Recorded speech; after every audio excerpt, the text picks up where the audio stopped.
Jesus sa halamanan. Pagkatapos ng huling hapunan ng Panginoong Jesus, kalooban ng Diyos, Ama, na siya ang magpapakasabatayan kay Jesus.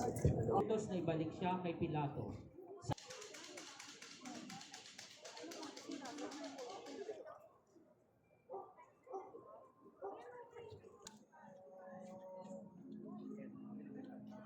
Ang pagputong ng koronang tinig kay Jesus.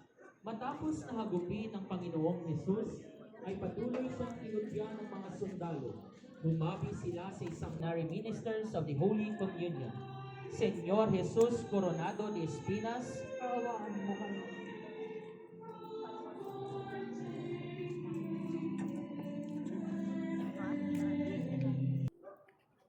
Sumurta sa likod. Oh, sa likod.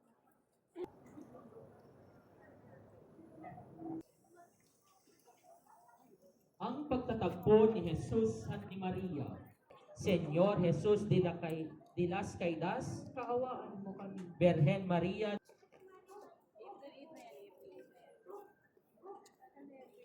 Sabihin mo pagsasabi.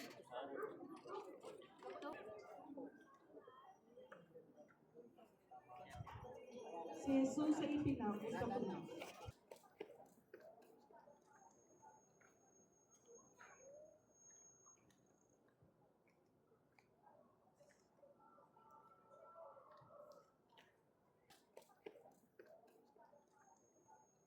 mo kami. Virgen Maria de las Angustias, Ipanalangin mo kami.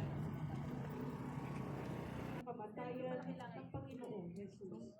Ang imahen ay nasa pangangalaga ng pamilya San Juan at ng pamayanan de La Paz. Santa Maria ng Betania, Ipanalangin mo kami.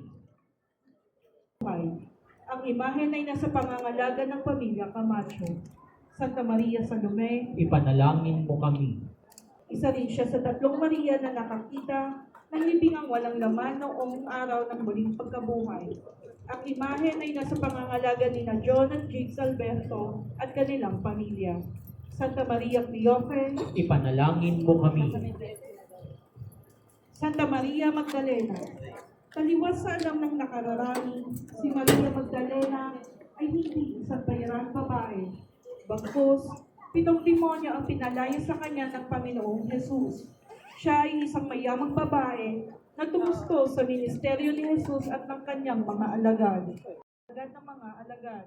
Siya ay saksi sa pagkamatay ni Jesus sa krus at sa libingang walang laman noong araw ng muling pagkabuhay. Sa Piringang Maria, siya rin ay kilala sa taguring disipulong minahal ni Jesus. Ang imahen ay nasa pangangalaga ni Maria at Noralisa Oso. Paghahanda para sa libing ay inilagang ang katawan ni Jesus sa isang bagong libingan, hindi pa napaglilibingan. Ang imahen ng Santo Entierro ay nakalagang sa ating simbahan, Our Lady of Perpetual Help Parish. Sinasapakan namin at pinupulin mo Dolores, Ipanalangin mo kami.